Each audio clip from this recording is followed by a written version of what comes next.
Good morning and welcome to the channel. You are present live at the big Autotrader debate. The question's been asked, are we looking to get rid of our Autotrader account and move forward without them? Autotrader are the talk of the industry. Everyone's up in arms. There's a mass cancellation coming. But most importantly, what are Team Khaki going to do? We're going to thrash it out. We're going to have the debate. Meg's in the back taking notes. So Craig, let's roll the intro. Let's go.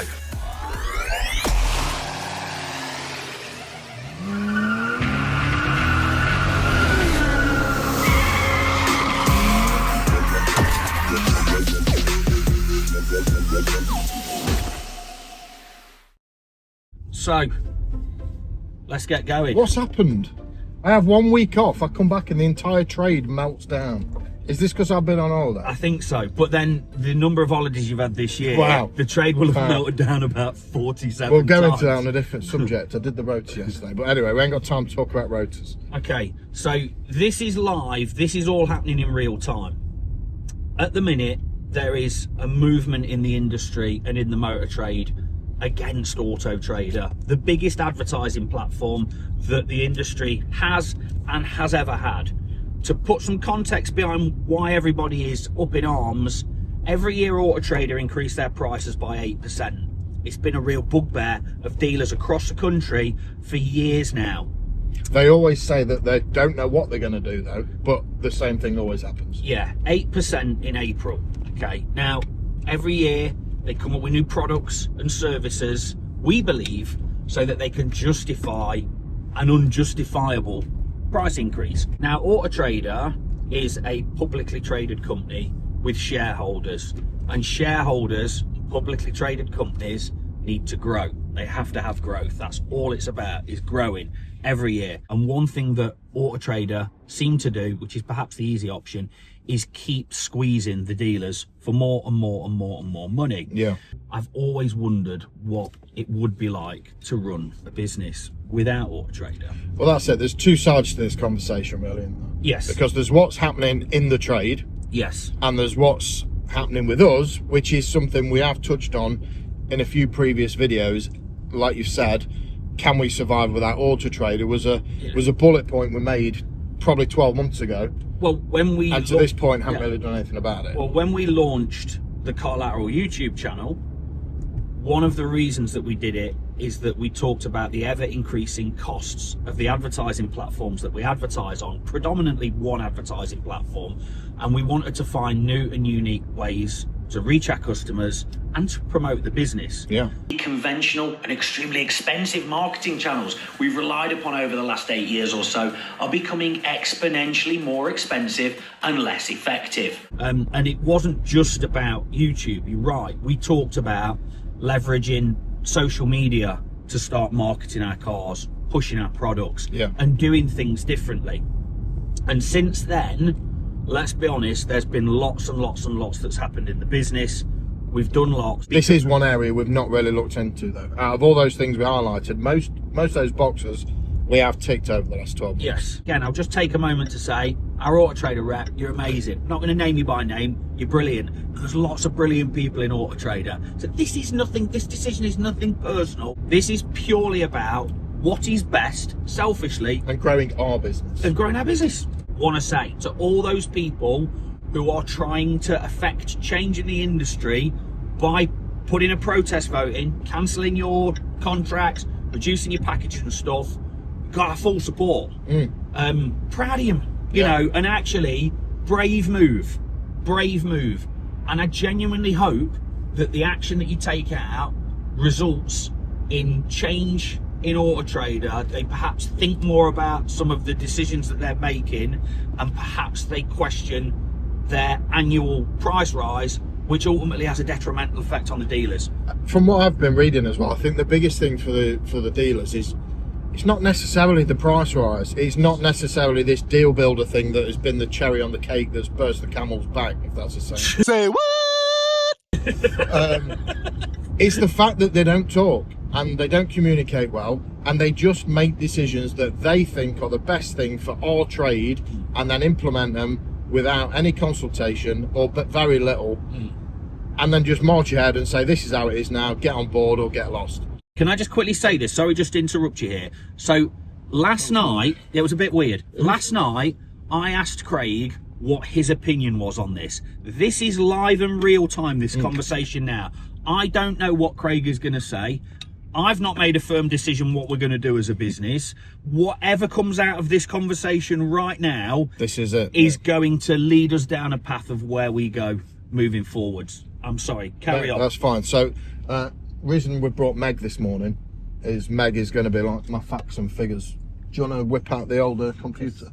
Because you make a lot of decisions on emotion. I would suggest is fair. And gut. And gut, yeah. And let's be honest, this gut served us well, mate.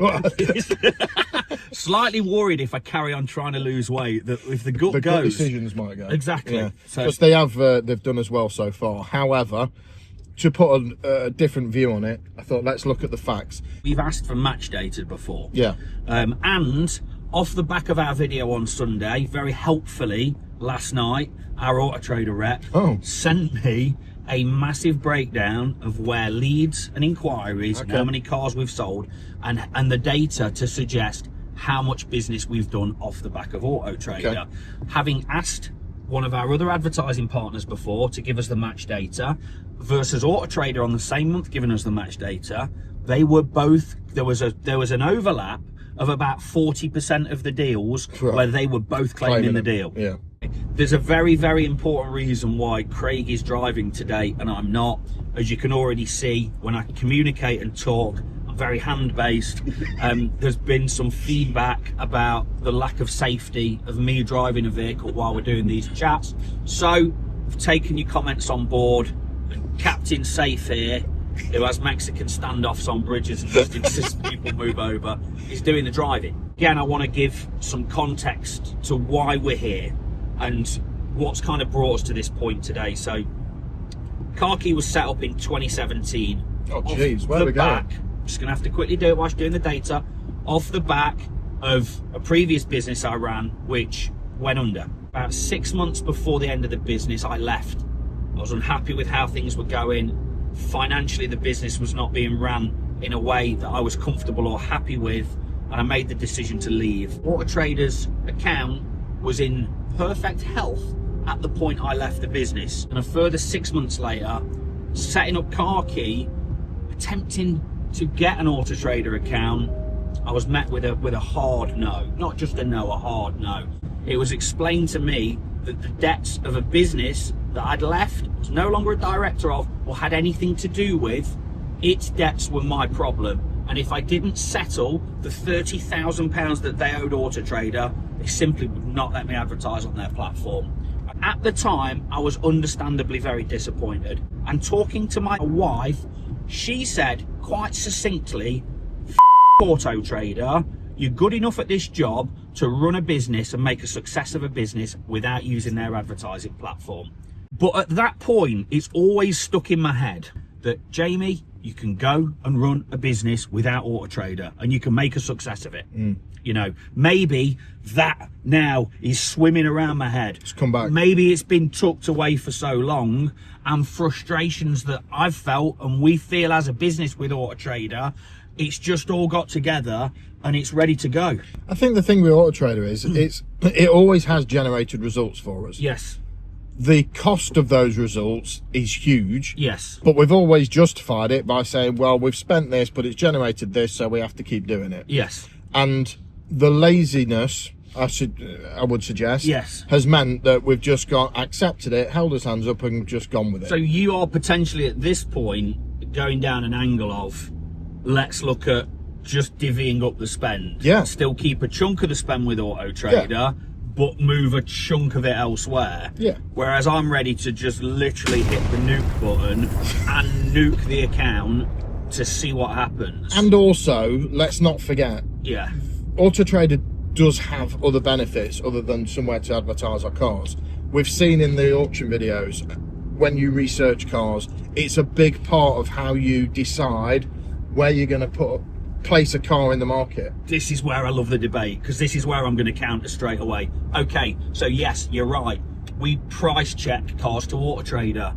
Autotrader has price markers. Autotrader's got all these dealers, huge numbers of dealers, a lot of them with stocking loans. A lot of these dealers have got to turn these cars quickly. They have to financially, which means often on Autotrader, it's a race to the bottom on price. True. So if you're not on Autotrader, does it enable you to sell your cars more profitably and price them more realistically, because you're not fighting with as many home traders, as many people who are main dealers, as many people who are racing to turn these cars as quickly as possible. Now, I understand the benefit of turning your stock quickly. It doesn't depreciate. If you can sell the car after 30 days instead of 60 days and you sell it twice, you've got 2 profits rather than 1 profit. But are you doubling your workload to not necessarily double your profit? Do you think that the way Autotrader are going, and I'm just going to throw this in now, they are clearly an extremely profitable company. Of course. That is year on year delivering consistently more and more and more profit to its shareholders.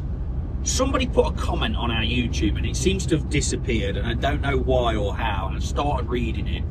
The Autotrader are perhaps looking to a future where AI will be able to find you, an AI agent, for example, will be able to find you your ideal car without you ever having to go anywhere near a search engine, where you can just say to it, I want this, this, this and this within a 40-mile radius, go find me those cars. Because this morning, Craig, I went on ChatGPT having a think about this, and I asked it to find me the best selection of Range Rover Sports in Derby. And guess what ChatGPT came back with? Go on. Car key. Perfect. Car key.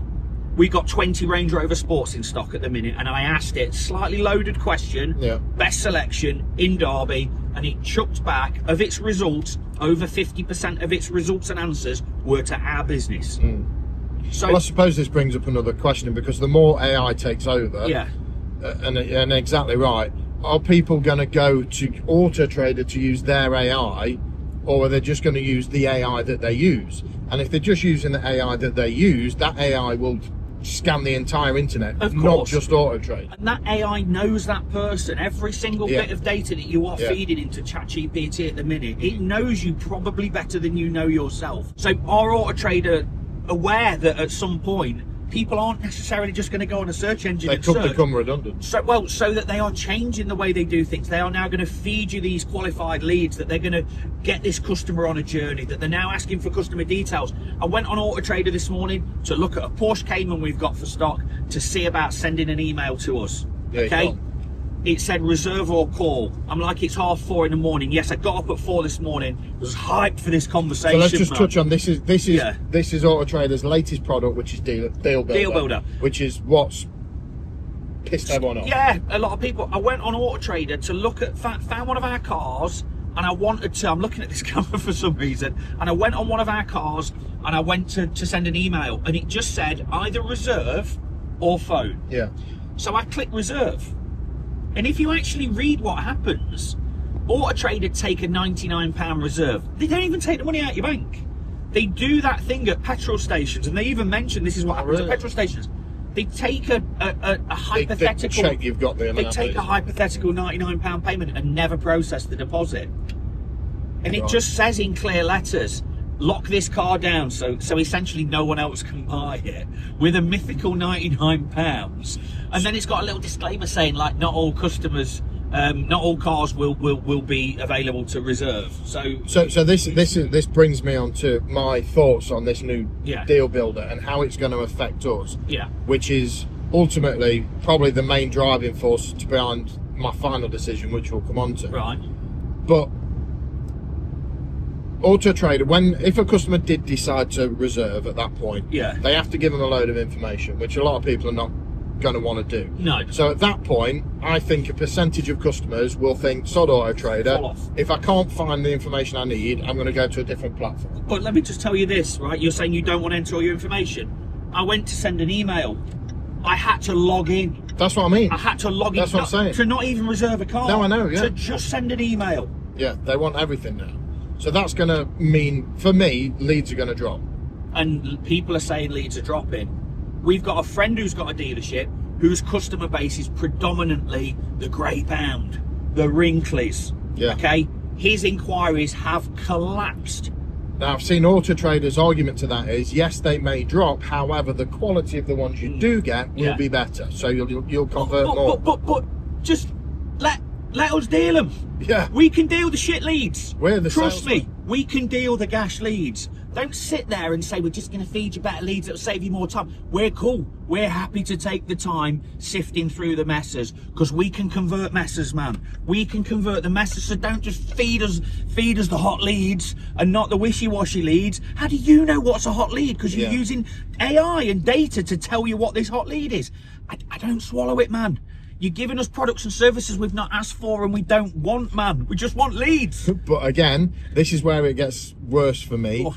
So when, say the customer does decide to put their information in and the lead comes through. Yes. So technically, when that happens, that removes our car from Autotrader for up to 21 days. So it basically says on the advert reserved. Yes. It doesn't take it off the platform. No, but as a customer, scrolling through, you see reserved, you're not even going to click into it. You move on to the next one. If there's two cars and they're both pretty much identical and one says reserved and you're time precious, you're picking the phone up to the one that doesn't say reserved.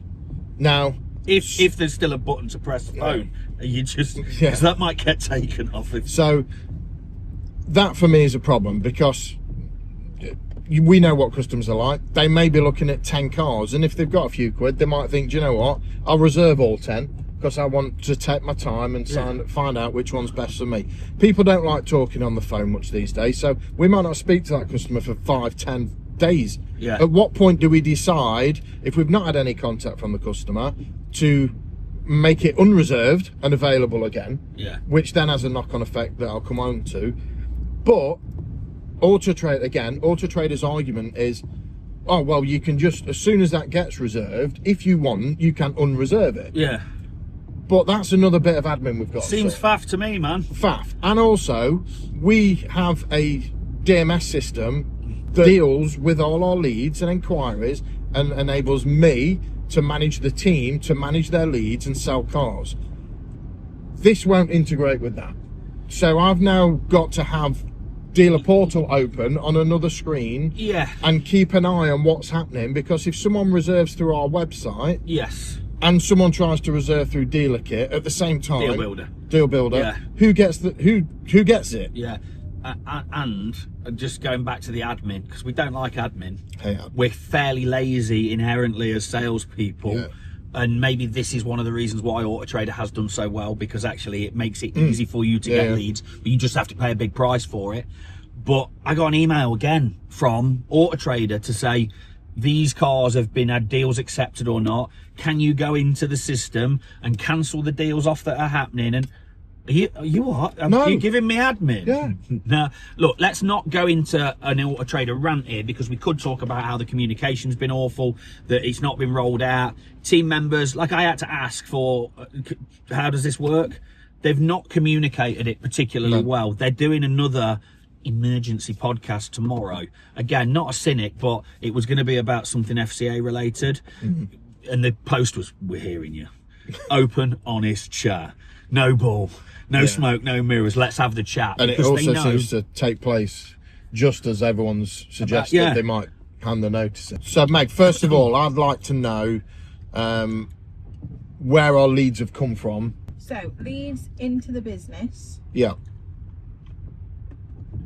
From the 1st to the 15th of October. 48 from Autotrader. 46 from Car Gurus. 22 from Motors. 21 from Visitor Chat. 24 from the website. One other and one under stock advertising. So straight away on that, if we're spending 90% of our budget with Autotrader, we're not getting 90% of our leads from them, are we? No. So that's a lot of inquiries we've had. It seems like there's a disproportionate number of inquiries from Autotrader versus the massive amount of marketing spend. For me, there's various options on the table at this stage, Craig. Okay, one, we stay as we are, we do nothing. And we just continually moan about Autotrader. Let's not do that. Okay, and in April, get really mardy and annoyed again and moan again about another price rise, which is unfair. Let's not do that. No. Number two, we join the protest vote with everybody else. We throw our notice in, we jump on board, and we try and give Autotrader a bloody nose and say... It's quite tempting, he's excited. It is, but does that help us selfishly, long term, or not, without being selfish. I don't think that's the way to go. Okay, all right. But for those who are doing it, shout out to yourselves. Good luck. We're with you. Thank you. We're with you. We're with you. From a selfish point of view, if everyone else is leaving, customers aren't going to realise within the next 10 days no one's Autotrader. You can clear it up for 10 minutes. I mean, there is that prospect, isn't there, on Wednesday at 12 o'clock of ramping Sniper up, in the background there. double you spend and sweep it. We would never do that. Meg started this page, hasn't she, to get them all to leave. We'd never do that. We're with you and we're supporting you. And as I say, fair play to all the guys that we're throwing in. The other option is we just do a hybrid version of what we're doing at the minute. We potentially shrink our package to the basic package that we're not on to save a bit of money with Autotrader. And then we have a little saving, and we maybe use that little saving and spend that marketing money elsewhere. So we're going to have a small package. Which is something Craig's had to live with for many years. There's the absolute DEFCON one, which is push the button, the nuke, completely kill the Autotrader account, lose all the tools and everything that it's given us, lose our reviews, and go back to a more, you know, I can put perhaps a slightly more labour intensive way of advertising our cars. Or what I think is the best option is keep a very little bit of Autotrader. Yeah. Hoof all that money because that elsewhere. also sends a message, let's be honest. At the same time. Yeah, of course absolutely.